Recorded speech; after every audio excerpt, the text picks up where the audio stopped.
We begin with politics in Kogi State, where the frontline candidates in the November 11th governorship election are ramping up their campaigns ahead of the poll. Today, the All Progressives Congress campaign trail moved to the Kogi East Senatorial District. Addressing party supporters in Ayingba and Dekina local government area of the state governor, Mr. Yahaya Bello, asked them to vote for the party's candidate, Usman Ododo, and his running mate, Joel Salifu. According to him, with that tag team, they can't go wrong.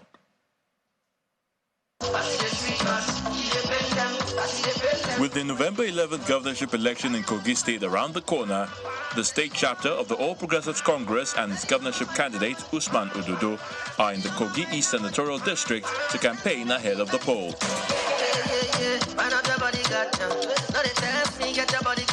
Led by the governor of Kogi State, the team stormed Ayingba in Dekina local government area to solicit the people's support for the party's governorship candidate, Usman Ododo.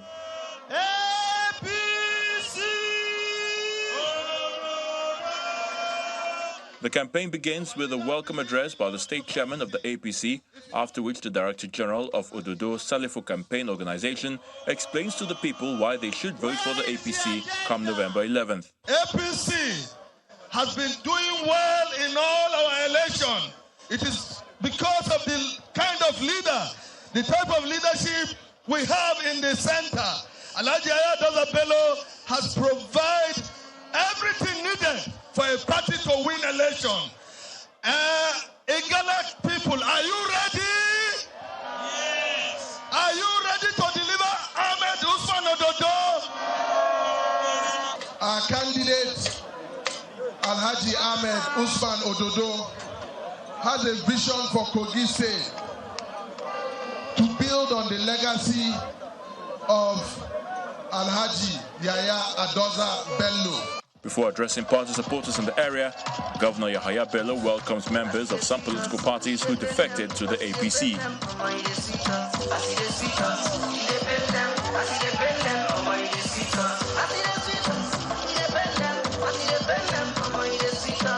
He goes on to appeal to residents of Ayingba and the entire Kogi East Senatorial District to stay with the APC for more accomplishments. We have come and met a state that is in shambles. A state that was largely divided along ethnic line, religious line, and other fault lines. We have been able to close the gap. And we have been able to cement all the fault lines. Never in our lifetime shall we allow those who do not know what governance means to come and reopen them again.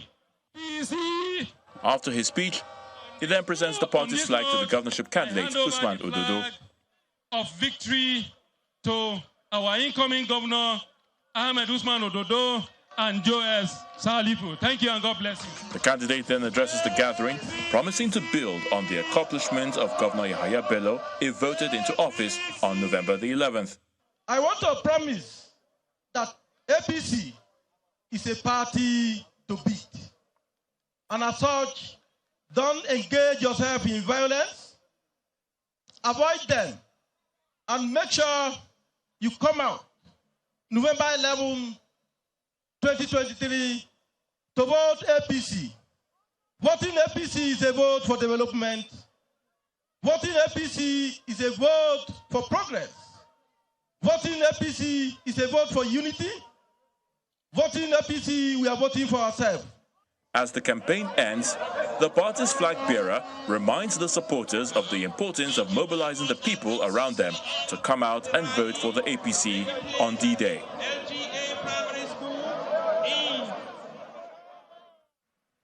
Meanwhile, the governorship candidate of the African Democratic Congress in the November 11th poll, Mr. Leke Abejide, is promising to ensure free primary and secondary education if elected as the next governor of the state. The ADC candidate made the pledge during his campaign in Ibaji local government area of Kogi State.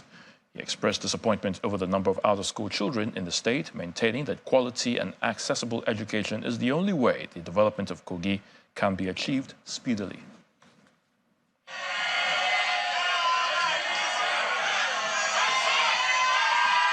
The Kogi State governorship candidate of the African Democratic Congress is in the headquarters of the Gala Kingdom, and his port of call is the palace of the Ata of Igala.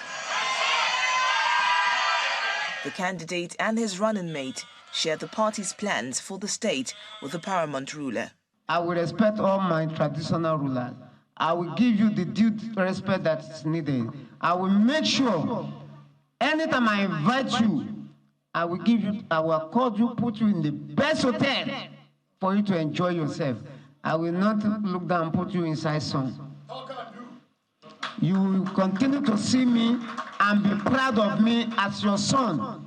The administration of Lake Abejide and Omide Idris intend to give the royal institution the respect, the value, and the significance it commands, it has always been before the current system.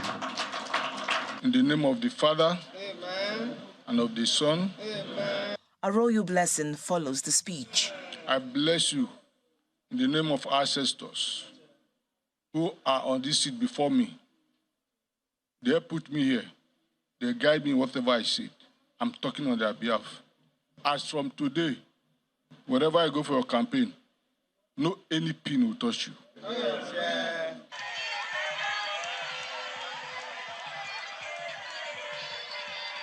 Basking in the euphoria of the royal blessings, the campaign team hits Ida town, with the ADC candidate advising the electorate to vote out people who have impoverished them. You know the Englishman say, a hungry man is an angry. Everybody they hungry, go. Make we not go to the pool like that. Go put your finger. Go chase out this government where they there now. Next, the campaign train moves to Ibaji local government area, where they are welcomed by the Ibaji cultural troupe. Issues of quality education is brought to the fore as the ADC governorship candidate makes another promise. We are coming with our own plan. One of them is free education from primary to secondary level. The ADC candidate is optimistic of becoming the next governor of Kogi State. In the meantime, Bishop Emeritus Catholic Archdiocese of Abuja, John Cardinal Onayiko, has slammed the chairman of the Independent National Electoral Commission, INEC, for not saying what he terms the truth in the conduct of the last general elections in the country. The cleric also has some scathing words for the way things are done in the country and maintains that actions have consequences. He was speaking to journalists in Port Harcourt, Rivers State, during the 10th anniversary celebration of the Jesuit Memorial College in Abuja. This is a place where nothing works. We should refuse to agree that this is a country where certificates are forged and it is okay. We should refuse to accept a situation where elections are rigged and you are told to go to court. These things have consequence. These things have consequence. Jesus says, you shall know the truth, and the truth will make you free. Accept that they have a heavy trust deficit. And nothing wrong with admitting that things when it didn't go so well. When I hear Professor Mahmoud on television, even yesterday, telling us that everything went perfectly well in January, I shed tears. He knows he was not telling the truth. If we don't tell the truth, we will not move forward. I'm a religious person, and I keep praying to God to forgive us and to show us the truth. Because we can, if we tell the truth, things will move fast. Nigerians are wonderful. And I still hope that things will move fast. Whatever judges may decide, whatever courts may say, at the end of the day, the truth will make us free. To security matters, 4 of the robbers who raided some banks in Otukpo local government area of Benue State yesterday are now in the custody of the police following their arrest by the joint security forces in the state. 2 of the robbers were also said to have been killed by the operatives who chased them into the bush. In the meantime, Governor Hyacinth Alia has condemned the attacks in a statement in which it describes the incident as an affront on the state. The Commissioner of Police in the state gave an update on the robbery and their response when the Benue State Deputy Governor, Mr. Samuel Ode, led the State Security Council to the scenes of the attacks. It's the day after for residents of the ancient town of Otokpo after Friday's bank robbery. A joint effort of security forces comprising the police, army and the Department of State Services foiled the attack. Some fatalities were recorded, while 4 suspects were arrested.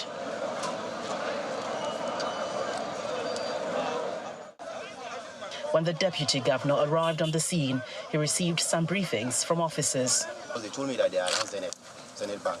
So those ones coming there, then me from here, we use motorcycles to go and see how we can restore and lock them here. At the Ochidoma's Palace, the police gave more information on the operation. I'm a little bit fulfilled that at least the police were able to kill at least 2 of them and some arrests made. At least from there, let's start something and see how we can move further.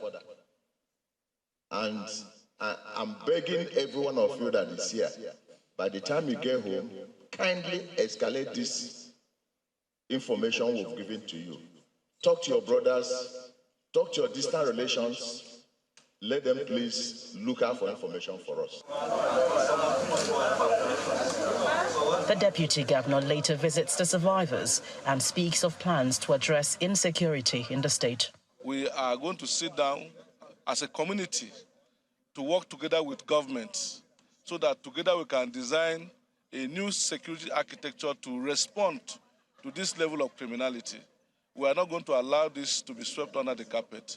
Those who have perpetrated this heinous act will be brought to account. The items recovered from the suspects include vehicles and identity cards. The police is hoping to use these items for further investigation. In the meantime, the Inspector General of Police, Kayode Egbetokun, says he is deploying more operational and investigative assets to assist in providing adequate security and the swift apprehension of other fleeing criminals responsible for the robbery in Benue State.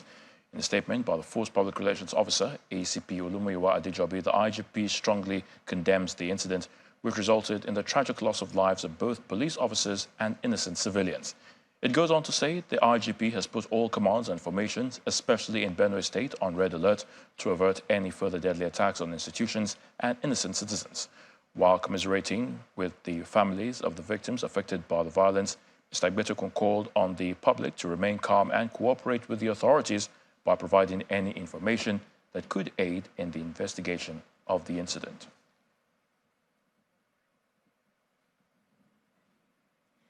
In part 2, after the break, cab drivers lament rising cases of violent robbery, car snatching and other crimes in Port Harcourt and its environs. The River State Police Command seeks residents' cooperation to tackle the menace more effectively. Do join us again. Welcome back. If you just joined us, you're watching the news at 10, coming to you live on Channels Television Lagos. A reminder of our top stories.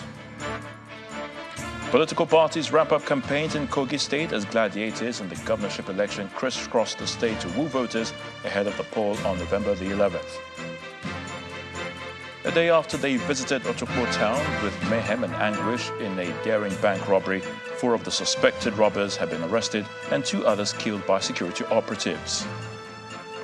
Some residents of Isheri axis along the Lagos-Ibadan Expressway displaced by floodwaters following the opening of the Onyo Dam in Ogun State. And help comes for residents of Gaza as trucks carrying food, water and medicine enter the troubled strip for the first time since the Israel-Hamas war began.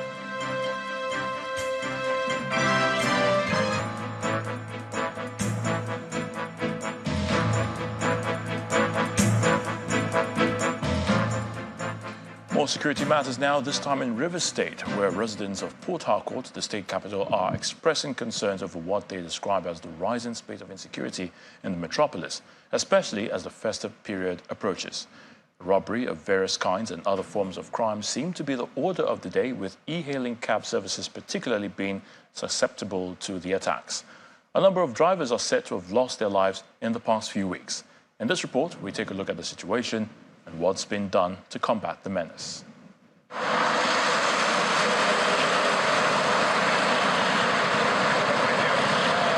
Port Harcourt, the River State capital, is a sprawling metropolis with people going about their daily businesses.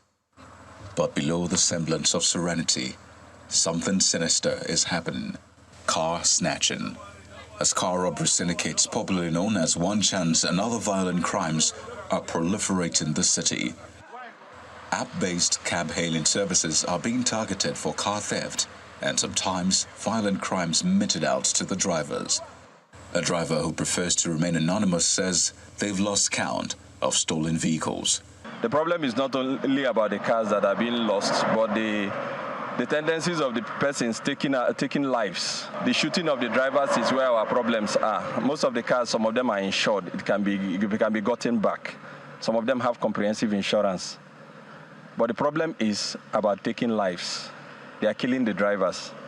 And this happens from immediately it's dark. We're already in trouble in Port Harcourt because the killing is becoming too much and people are losing their lives and also losing their cars. But what could be the cause of this spike? A Port Harcourt-based security analyst draws a nexus between elections and crime wave. Those people who are available as thugs, political thugs, they definitely do not do any proper productive activity in society. So they're criminals, basically. Anybody who decides to carry guns or machetes for a politician to go and intimidate his way and get votes is a criminal. They're not looking for the opportunity to steal. So when you don't remunerate them properly to take the weapons from them, they become criminal. But you must also tie this in to the recent onslaught on oil theft. Chairman of the River State chapter of the Amalgamated Union of App-Based Transporters Association of Nigeria paints a grim picture of the situation and proffers solution. We have issues with rider profiling. Rider profiling is the first thing that is bothering us as drivers. That is to say that people we pick on the road, we don't know them. Basically, they know us because our faces are on the app, but we don't know them. We don't know their face, just their phone numbers. And again, if our companies, the Uber boats and the rest of them, can do so much to profile our riders, we will feel more safe driving in the city of Port Harcourt. Meanwhile, the State Commissioner of Police says the force is making progress with apprehending perpetrators, but seeks more support from the public. We've arrested some of them, especially some of them who specialize on issues of car snatching and then more or less constructive removal of cars from parks, and we're going after them. Residents, most of whom now live in fear, are hopeful that as the Yuletide approaches, security agencies will be up to the task of keeping them safe. In the meantime, the Nigerian army has recruited a new set of 6,315 soldiers into the force as part of efforts to shore up its manpower and confront the current security challenges nationwide. Addressing the gathering at the passing-out parade of the recruits of 85th Regular Intake from the Nigerian Army Depot Zaria in Kaduna State, the Chief of Army Staff, Lieutenant General Tariq Lagbaja, says the new recruits will complement the manpower needs of the Nigerian military with competent and combatant-ready young soldiers.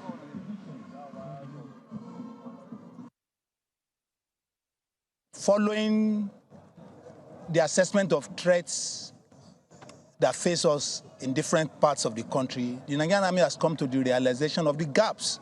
And part of the gaps is the inadequacy of manpower, inadequacy of equipment, and even the quality of the manpower itself. And so what Depot Nigerian Army has done today will go a long way to addressing those gaps that the Nigerian Army has identified in addressing the insecurity that confront us as a country. 6,315 well-trained young men will go a long way to address insecurity here in Kaduna and in other parts of the country. So going forward, in the coming days, Nigerians should expect renewed vigor from formations and units of the Nigerian Army based on the troop surge that we'll witness as a result of the deployment of these young soldiers that have just passed out, and the deployment of other equipment and combat enablers that the government has provided for us to combat operations. So, looking forward, I foresee the security situation across the country abating and the law-abiding citizens witnessing renewed stability and an atmosphere of peace that they can go about their lawful businesses. Let's head to Niger State now, where 3 persons are reported to be missing after a wooden passenger boat was gutted by fire just as it was taken off from Kacha community in Kacha local government area. According to an eyewitness, the passengers were returning to their communities after the weekly Kacha market day, and as the boat operator turned on the engine, it went up in flames, engulfing the boat and forcing the passengers to jump into the water. The boat was said to be ferrying passengers to Zakanti, Dambo and other riverine communities in Kogi and Niger States. The leader of the boat operators in Kacha, Dangana Dambo, told Channels Television that the boat was completely burnt along with some loaded in it. He said that the 3 missing persons are children.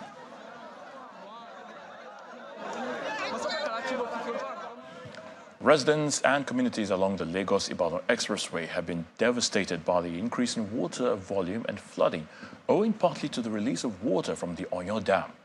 Now, while some have moved out of their homes, others who have stayed back are disturbed as the flood continues to rise. They shared their plight with our correspondent, Kelly Egiga, who visited some of the affected communities. On Tuesday morning, residents of communities at Warewa, also known as Wawa, Kara Isheri, Isheri North Estate, some areas of Magodo, Long Bridge, and other adjoining areas along the Lagos-Ibadan Expressway were greeted by a massive spread of water.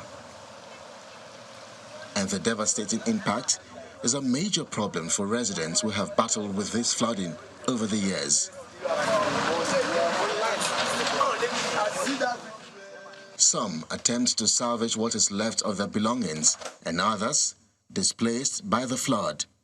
Schools and business premises appear shut down, while others who brave the odds experience no patronage. As we move round these affected areas, residents express worry. Over the night, the volume wasn't as high as this, but as we came out in the morning, we discovered that the thing is more than what we left yesterday night going to bed. You know, as a result, even this apartment, I have to call the man. He has to come. We have to look for means to see how we can still lift some of those things up to avoid the spoilers. So the federal government, the state government should look into it and see what it can do for us. Nothing like service. We worship under this condition. Though some members will come, will pray, will do fellowship together, pray together, they'll go back. But like I see him doing the real service, no. We'll cancel that for now. In terms of transportation, some patronize canoe while others take a leap in the dark.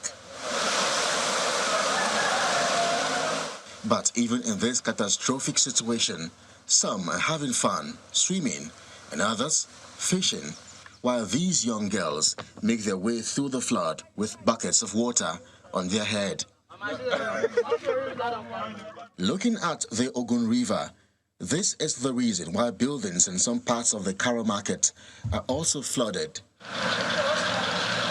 Inside Isheri North Estate, which houses Prime View City Estate, Riverview Estate, Ayo Balogun Road, and Isheri GRA are all flooded. Oshorun Heritage looks all dry at the entrance, but on the inside, it's a tale of horror for these residents. Their estate, like many others, has a flood control measure, but the waters seem to be having their way regardless. Where do government want them to move to? The best we can do is to see how we can protect our community, and we have done our very best in this area. What we're asking the government is to do their bit in this regard as well by ensuring that the water release from Oyo Dam is properly controlled over the years, not the way it's being done now, whereby the water is released, in large volume that cause this kind of flood. Earlier in the week, Ogun State Commissioner for Environment, Ola Oresonya, visited the Isheri North Estate for an assessment tour. In line with what INEC and the Hydrological Agency of Nigeria gave. So that, we did a simulation that within about anybody within the 50 to 100 meters by the bank of the river should leave those areas, because this period of the year there's going to be that heavy volume of water from rainfall, and apart from that, we are going to have the rise in the sea level. What most people are not conscious of is that this period of the year, there's always a rise in the sea level from the lagoon. So the lagoon is locked up; you cannot discharge into the sea as it is right now. The flood eventually gets the attention of the Lagos State government as Commissioner for Environment and Water Resources, Tokumbo Wahab, briefs newsmen. I understand the concerns and the anxieties that many of our people have been experiencing, and I want to assure you that this government is fully capable of managing the flooding situation in Lagos State and its consequences. For many residents of these areas, this is what is left of their buildings and structures, because many have had to abandon their houses to take up shelters in other areas of Ogun State and perhaps in Lagos. But the fear for those who have stayed back is that the water level or volume may rise up again, and if that goes ahead, many more families and communities will be dislodged by this disturbing flood. From the Warewa community here in Ogun State, Kelly Egiga, Channels Television News. To education matters, the Afe Babalola University at Ekiti today rolled out the drums to celebrate its 14th Founders Day and the 11th convocation ceremonies of the institution in Ekiti State. Distinguished personalities from across the country joined the founder, Chief Afe Babalola, at the event, where 3 eminent Nigerians bagged honorary doctorate degrees. The legal icon is advocating non-profit-driven and residential learning system as the best path to quality education in Nigeria. A total of 141 of the graduates bagged first class.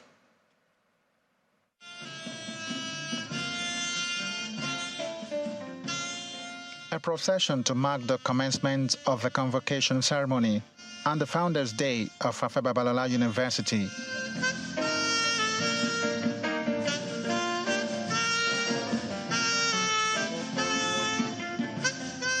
This is the 11th unbroken convocation ceremony of an institution that prides itself as a pace-setter in many ways.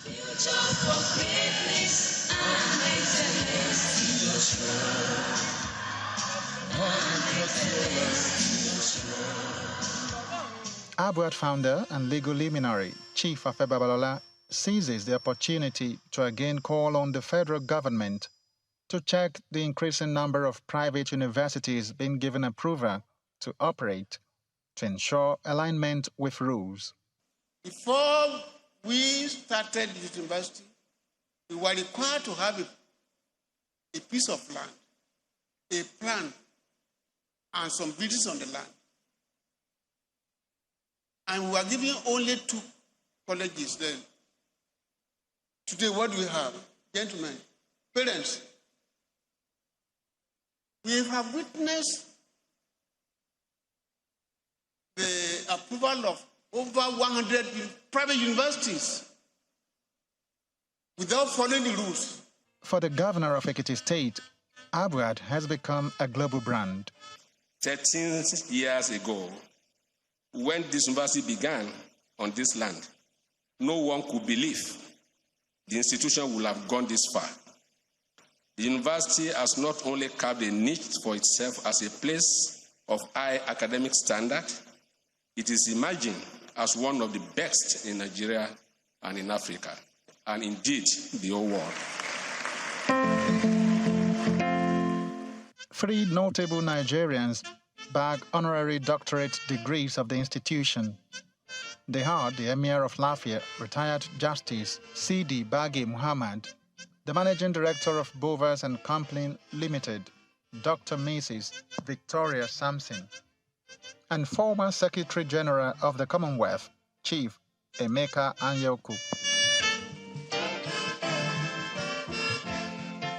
On behalf of the very eminent two there seated that we are honored today, we say this is one of the greatest days of our life. I will continue to remember this day until the end of me. Thank you very much, sir, for this honor. We never take it for granted. We'll continue to cherish it. We will, I promise, remain ambassadors of ABUAD. A total of 1,668 graduates received their bachelor's and postgraduate degrees. They say ABUAD has equipped them with what it takes to rule the world. On behalf of my colleagues, we're indeed grateful to the ABUAD community, the management, the staff, and students. They have all been part of our stories and memories. ABUAD has provided my fellow graduates and I a place to foster our intelligence and be of relevance in the world outside the classroom. We remain alumni of ABUAD and shall continue to represent the institution well in our future endeavors. The institution is confident that it has again released an army that is well schooled and skilled into the society, and the least result expected is success. Babajide Agbeyo, Channels Television News. 14 first-class graduates are among the 116 fresh graduates that Wellspring University in Benin City, the Edo State capital, presented with first degrees in different courses today. The university, with a mission to be a global center of excellence in imparting quality education, also awarded the chairman, Channels Media Group, Dr. John Momo, with an honorary degree of business administration. Our correspondent, Jessica Olubuse, reports. Wellspring University in Benin City, the Edo State capital, in lining up activities for its 11th convocation ceremony, has given a major place to the launch of its newly refurbished nursing department blocks, to which dignitaries, including the wife of the governor of Edo State, Mrs. Betsy Obaseki, and the chairman, chief executive officer of Channels Media Group, have been invited. The wife of the governor performs the ribbon cutting exercise. To the joy and blessings of the good people of Edo State and of Nigeria and of the world at large. A brief tour of the facility follows. This is how the hearts are. Yes. An incubator and a simulator are some of the other equipment in the medical and surgical laboratory. And maybe it's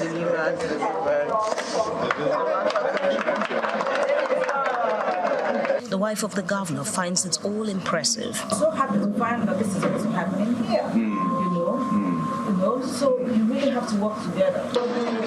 The tour subsequently gives way for the formal ceremony as the academic procession makes its way into the event hall.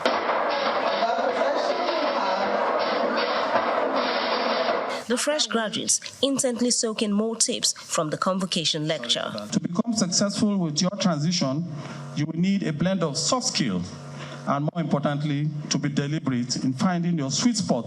This is otherwise referred to your passion. The school, however, intends to increase and deepen its impact on Nigeria and even Africa's economic development. We are committed to producing job creators and graduates imbued with smarter leadership skills to provide solutions to problems in a global environment characterized by volatility, uncertainty, complexity, and ambiguity. Wellspring University, noting the great impacts the chairman and CEO of Channels Media Group, Mr. John Momo, has made in society, and his professional excellence, has him on this occasion as the sole awardee of an honorary degree of business administration. I confer you the degree of Doctor of Business Administration, honoris causa of Wellspring University. Congratulations.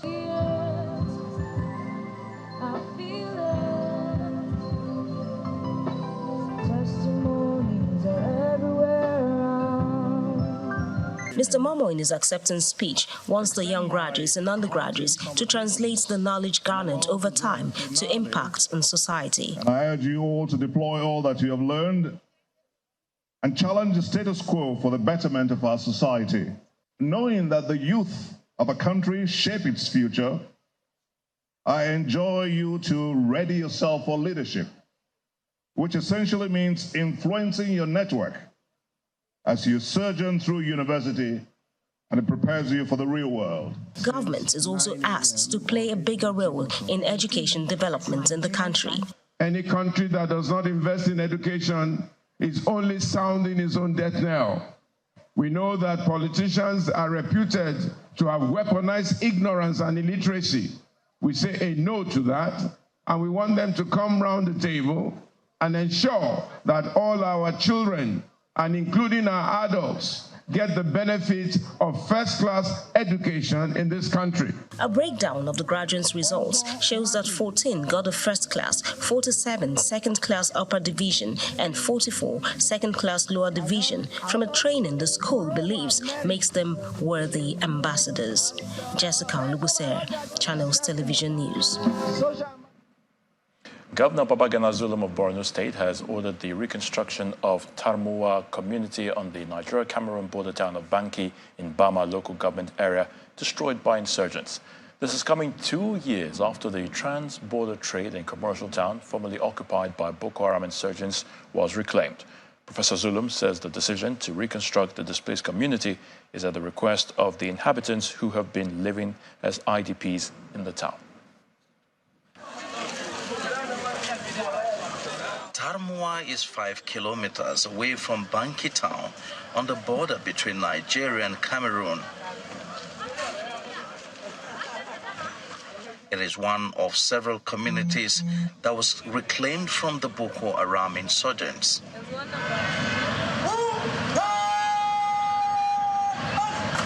Governor Bobby Charlton is in the community, which is housing the headquarters of 152 Task Force Battalion. The commander briefs the governor. So far, for the past 10 months or thereabouts, since we came in February, we have been doing everything possible to keep Banki secure and safe. And Alhamdulillah, thank God Almighty, the town is safe. There's no any problem or major security challenge, aside minor challenge which is beyond human. But we are doing everything humanly possible to ensure that we bring no mercy to the society and ensure that the populace carry out their daily activities without any harassment or threats. Professor Zulum then takes a tour of what is left in Tarmuwa community. The state government plans to rebuild the community as the people plan to return to their homes. The villagers have made some complaints, some requests. One of the requests is for the government of Borno State to facilitate the resettlement of their own community. I promise to them that government will soon start the reconstruction exercise, inshallah. Thank you so much. Thank you so much. For those buildings that we can see that were made up of blocks, we can easily reconstruct them. But I believe we want to support them. For those houses that were made up of mud, what we shall do is to support the community. We shall give them money. The reconstruction effort includes the rebuilding of a health facility, a school and teachers' quarters to serve the resettled inhabitants in the town. In other stories, the founder of Flourish Africa, Apostle Folorunsho Alakija, has announced an additional 3 million naira for women from the Flourish Africa 1 billion naira trust or 1 billion naira fund initiative to help support their businesses. Now, Apostle Alakija, who made this known at the Flourish Africa Conference 2023 in Lagos, says the idea is to help them sustain their enterprise during these hard times.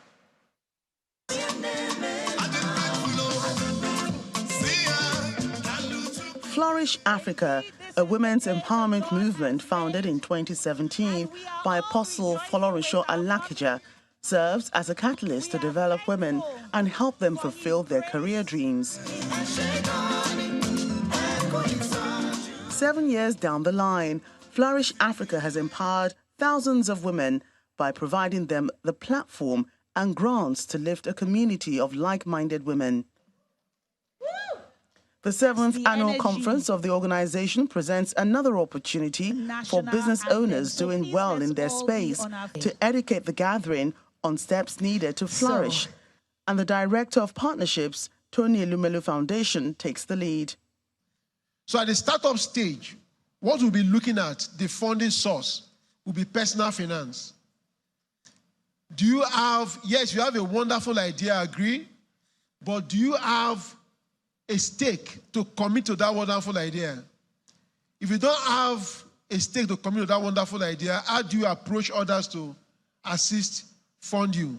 Other guest speakers in the business industry highlight issues of startups, funding, and how to adapt to technology for business growth. What is AI? I don't even know what AI is. I haven't even tried it. Educate yourself. It's so easy right now, Tibet. Just know what's going on. Find a way to be part of this, or else this boat will leave you. You have to understand what business growth means to you. What business growth means to Money Africa is going to be one business, is going to be a different thing that Money Africa will mean to Flourish Africa. When you have been able to understand that, then it will now help you to know what exactly you should channel your strength to. Entrepreneurs on a panel session share their success stories with the advent of digital economy. I think it has boosted a bit more around profitability because now we can expand to more markets, access more jurisdictions, than we typically would have done without technology. In my own business, I would say it has really expanded my reach and skill. Aside that I'm a gender consultant, I am a writer and a podcaster, and a lot of what I do came from some of my works being able to access outside and people seeing the things that I do. Apostle Alakija understands what it means to sustain a business at a time the Naira is depreciating and decides to increase the support fund for the women. Those of you who made sure that they weren't going to lose out, that they were going to make it into this hall today after their registration, I decided to encourage you. 20,000 naira each. I'm not done yet. We've decided going forward to increase it to 3 million. She also speaks more on her expectations for women. What I look forward to is to see business women thrive in their entrepreneurship journey. I'd like them to move from manual to technology. Flourish Africa, leading the philanthropic organization for women, is willing to sustain the support project to help them transform their lives and their businesses.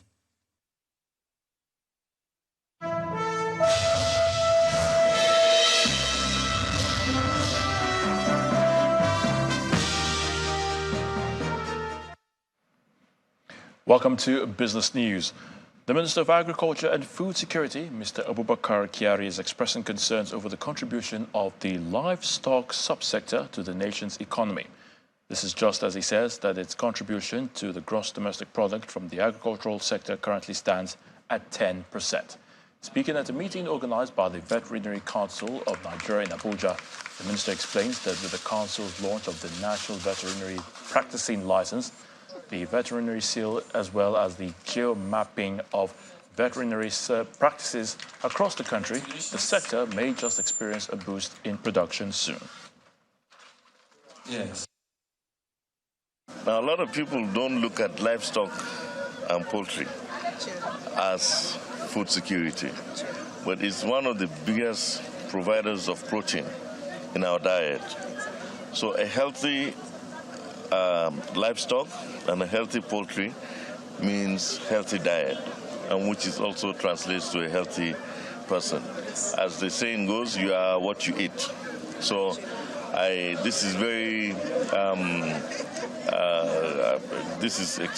very happy to be here to launch these various technological advances in the veterinary community. Innovation is the key here.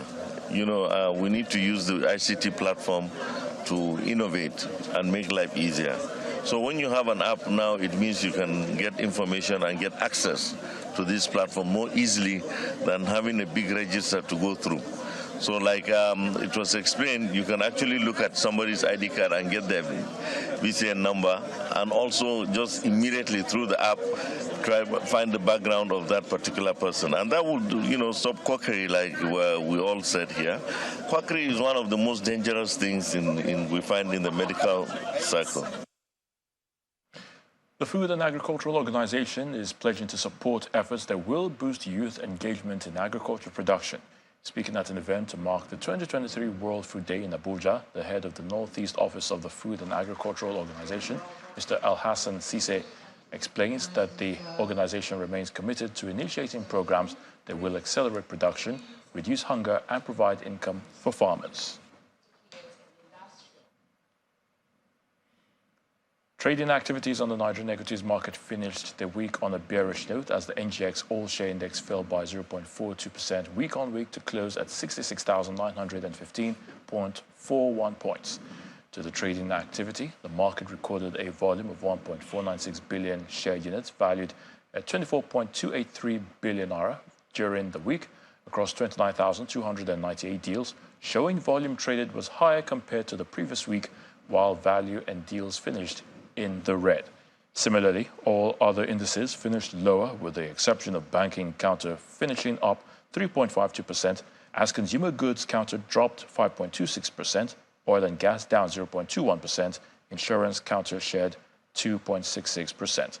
Thomas Wyatt Nigeria PLC led the gainers counter, finishing the week up 29.64%, while Sovereign Trust Insurance led 46 losing stocks down 17.5%.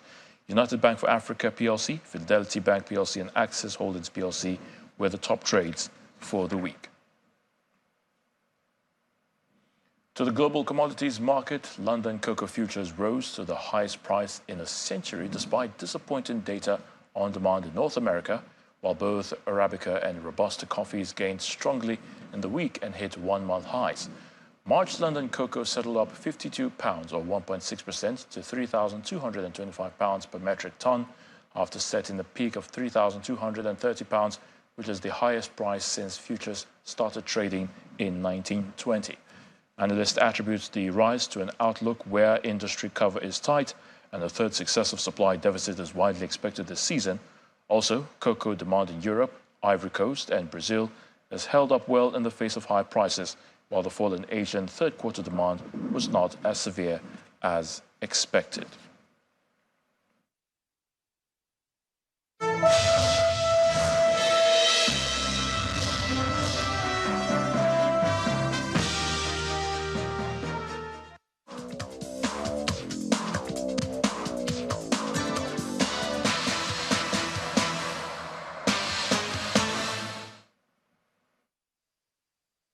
Hello and welcome to Sports News. Manchester United and England legend Sir Bobby Charlton has died aged 86. Sir Charlton is regarded as one of Manchester United's greatest ever players, scoring 249 goals in 758 appearances between 1956 and 1973. He won the European Cup with Manchester United in 1968, as well as 3 First Division titles. The 1966 World Cup winner earned 106 caps for England, scoring 49 times, a goal-scoring record which he held from 1970 to 2015. Meanwhile, Manchester United have paid their tribute to Sir Bobby Charlton, who they called one of the greatest and most beloved players in the club's history. Sir Bobby had withdrawn from public life since he was diagnosed with dementia in November 2020, just 4 months after his older brother, Jack Charlton, another 1966 hero, died at the age of 85. The English Football Association has announced that a full tribute to Sir Bobby will be paid at the Wembley Stadium when England plays Malta on November 17. And in the English Premier League, Arsenal have staged a stunning fight back from 2 goals down as Leandro Trossard's late equaliser rescued a dramatic 2-2 draw at Chelsea. Defending champions Manchester City avoided a 3rd consecutive defeat as 2 first-half goals secured victory over Brighton at the Etihad Stadium. Mohamed Salah was the Merseyside derby match winner with a second-half double as Liverpool defeated Everton. Newcastle United propelled themselves into the race for Champions League qualification with a thumping victory over Crystal Palace. Brentford claimed their first win of the season as spectacular goals from Brian Mbeumo and Saman Ghoddos helped the Bees to a valuable 3 points against Burnley. And the activities to mark the 15th anniversary of Arise Women continues in Lagos as over 100 professional and amateur golfers participated in the 2nd edition of the Arise Golf Charity Tournament held at the Ikoyi Club 1938. Golfers competed in various categories as Tayo Rotimi and Ose Okweligbe emerging champions in the men's and women's categories.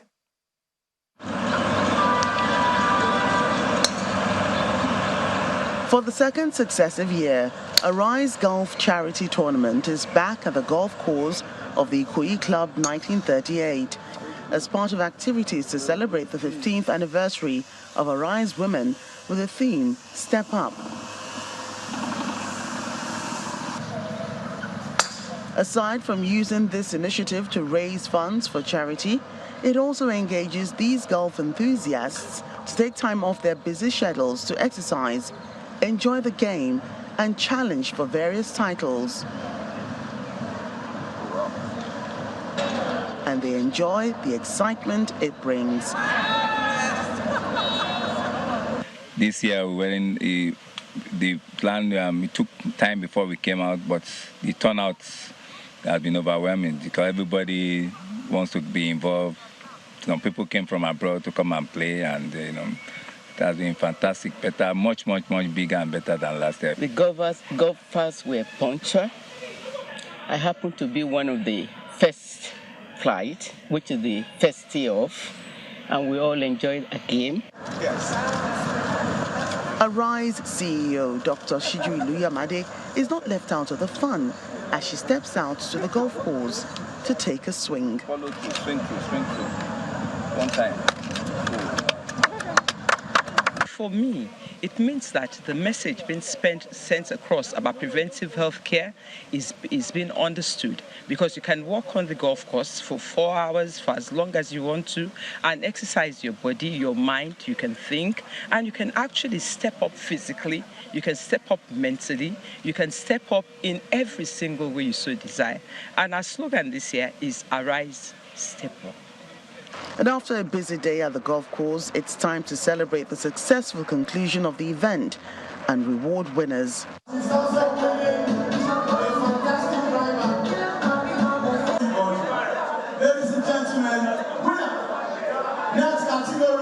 The 2023 tournament is done and dusted, and for Arise, it's time to step up to a bigger competition next year. And that's it on Sports News. I'm Victoria Longchen. It's back to you, Aya.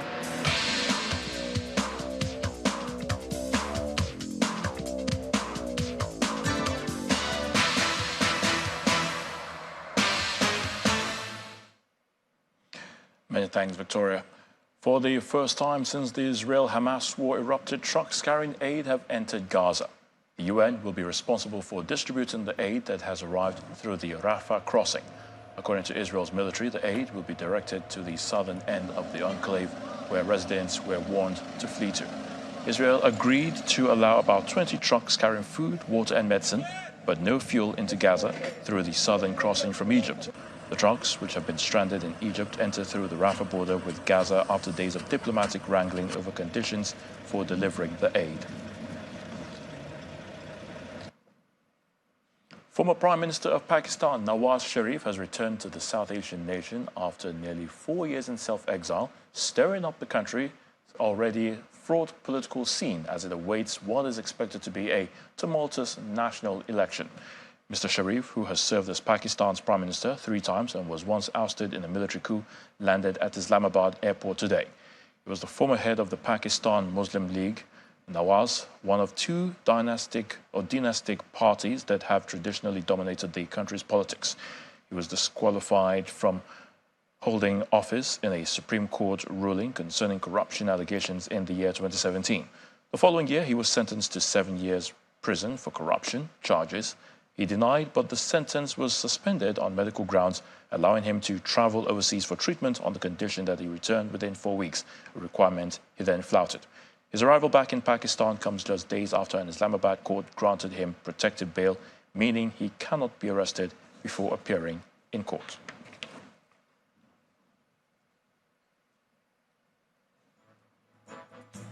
And the main news again.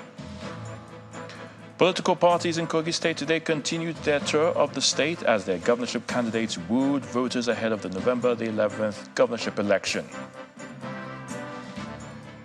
And 4 of the suspected armed robbers that unleashed mayhem and anguish in Otokpo town in Benue State on Friday have been arrested and 2 others killed by security operatives. That's the news at 10 tonight. Many thanks for watching. I'm Ayotunde Balogun. Have a good night.